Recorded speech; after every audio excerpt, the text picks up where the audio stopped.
I was on the floor of my bedroom, surrounded by Post-it notes, printed UI mock-ups, handwritten API mapping diagrams, research notes, and sketches spread all over the carpet like puzzle pieces only I could understand.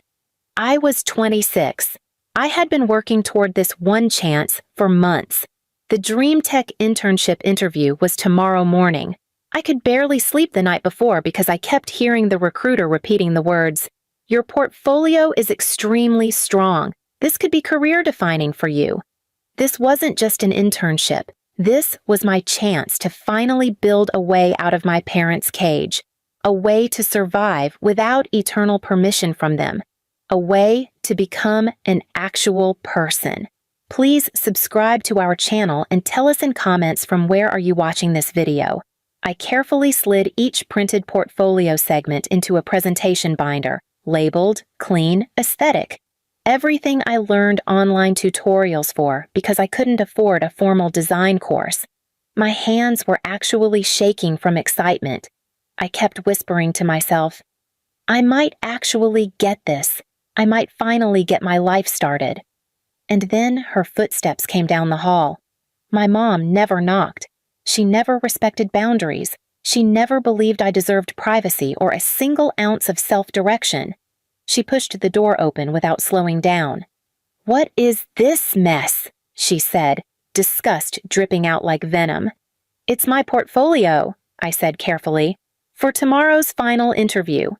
She walked into my room like she was stepping into a dump site. "Interview for what? Pretending to be a tech girl now?" She laughed loudly. "Where do you even get this delusion from?" I tried to ignore. I tried to stay calm. I tried not to trigger her rage by responding emotionally. "Mom, please, don't start. This is really important to me." She turned her head so slowly I swear she could have turned stone just by glaring. "Important? You? Important?" she mocked. "You can't even clean a room right. You think the tech industry is waiting for you?" I stood up slowly, binder in hands, heart sinking under the weight of her voice. "Mom, this is my future. Let me try this once. Just once." She snatched the binder from my hands so fast I didn't even react in time. "Mom, no!" And in one single violent motion, she ripped the entire binder open like it was worthless scrap paper. The pages ripped, cracked, scattered across the floor like shredded wings. She tore my mock-ups, she tore my wireframes, she tore my documentation, everything I spent months building, everything I sacrificed, sleep, social life, sanity for.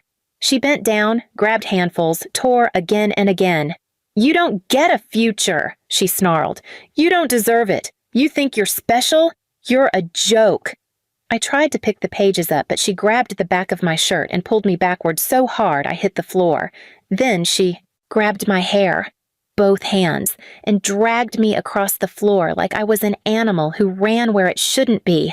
My scalp burned like fire. My eyes stung. My hands shook uncontrollably. "You're nothing," she hissed in my ear. "You exist to do chores in this family. That's it. You want a future? That's a joke." I screamed for her to stop, but she laughed like she finally got her entertainment for the week.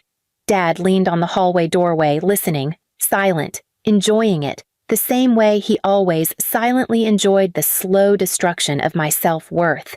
When she finally let go, I crawled toward the torn paper pieces like I could magically put them back together. I wanted to save every single one. I wanted to fix it and pretend she didn't just destroy the only thing that could free me. She stood over me, towering, satisfied, victorious, like she just prevented a crime against her. "You will not go to that interview tomorrow," she said, voice flat, ice cold. "You will wake up and clean this house instead." I didn't answer her. I couldn't. My mind was dripping in shock. My chest felt hollow and numb. But deep inside that numbness, rage began forming. Not loud rage, not impulsive rage, silent rage, strategic rage. I laid on that carpet, staring at my torn dream, and inside myself I vowed, this is the last time she will ever destroy anything that belongs to me.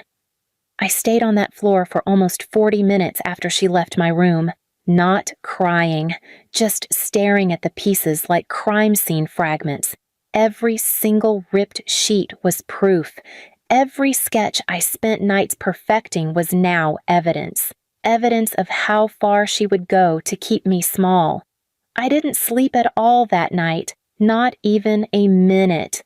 At 3 a.m., I quietly slid my laptop under the blanket and started redoing what I could from scratch.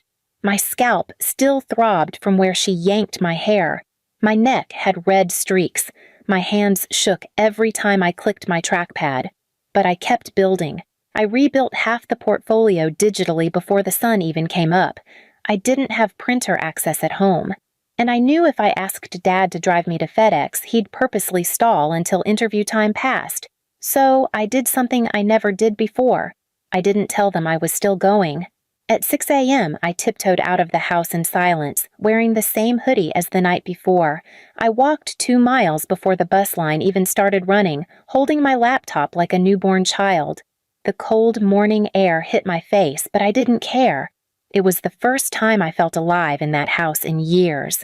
At the FedEx print center, the guy working there saw the stress in my face. He said, "Take your time. Don't worry. I'll help you fix formatting if needed." That one tiny human gesture almost broke me into tears. No screaming, no insults, no accusations. Just simple equality. I printed everything fresh. Pages crisp, colors sharp. More professional than what I had before. I bought a new binder and organized it there on the table with steady hands. When I arrived to the interview building, I didn't feel like a victim anymore. I felt like a damn survivor walking into war. The interviewer team asked me why my prototype links were expanded beyond original scope. I didn't tell them the story. I refused to give her that power. I said, I rebuilt my entire portfolio in under 6 hours, because when I say I want this, I mean it. The lead engineer's eyes widened.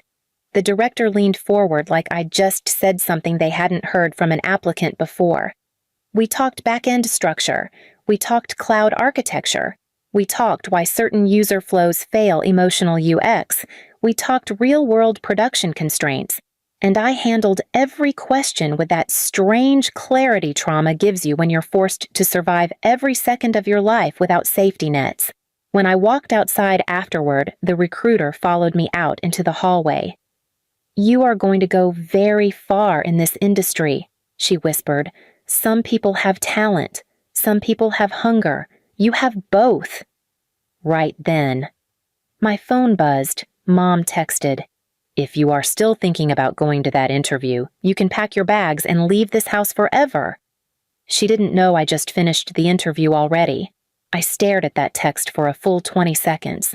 And for the first time in my life, that threat didn't scare me. It felt like freedom. I walked down those steps outside the glass elevator with a steady heartbeat and a new, silent realization. This internship wasn't the only thing changing tomorrow. My entire life was about to shift. When I reached the bus stop to go back home, I didn't even sit. I looked at the house address texted in my mom's message again. The threat.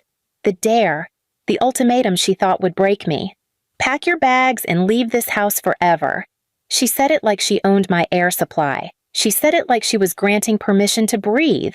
I screenshotted that text instantly, because this time, her threats were going to work against her. By the time I got home, she was standing in the doorway like a prison guard waiting for a guilty inmate. She crossed her arms and said, "Well, did you listen, or did you disobey like usual?" I walked right past her with zero reaction. She hated silence more than argument. In my room, I took out every single belonging that was actually mine. Laptop, clothes, toiletries, sketch tablet, USBs, notebook, hard drives. Everything that did not have their money on it. She followed me down the hall yelling, "You think you can walk out like you're a real person with a real career? You're a joke. You're a useless burden. Nobody wants you." I said nothing while I zipped my luggage.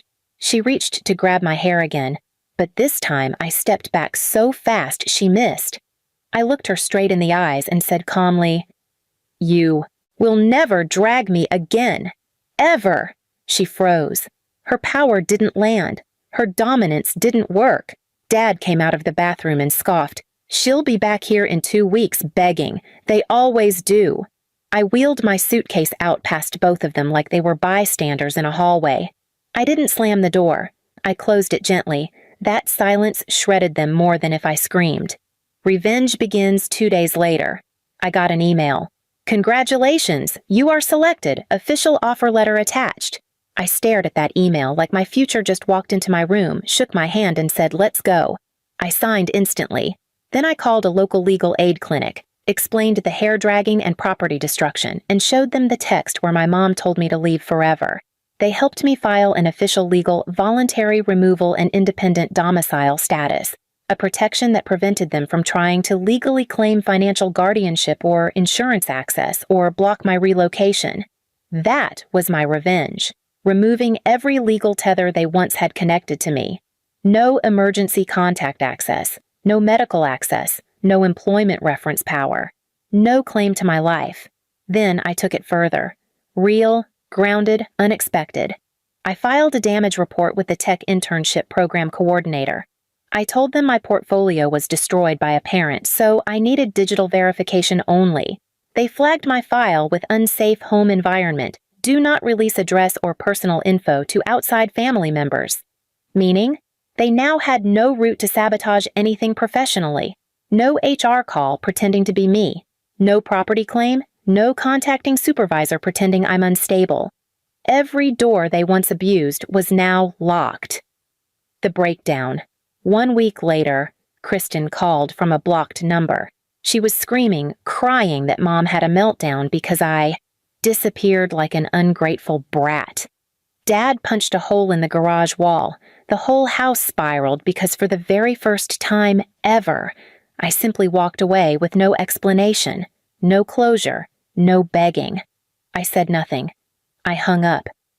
The outcome. On my first official day at the tech internship, I was assigned my own workstation, dual monitors, ergonomic chair, and company ID badge.